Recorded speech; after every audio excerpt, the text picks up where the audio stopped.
त्र्यम्बकं यजामहे सुगन्धिं पुष्टिवर्धनम्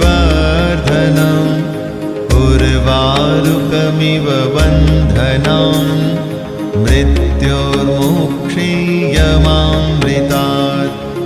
ॐ जपाकुसुम संकाशं काश्यपेयं महाद्युतिं तमोरिं सर्वपापघ्नं प्रणतोऽस्मि दिवाकरम्।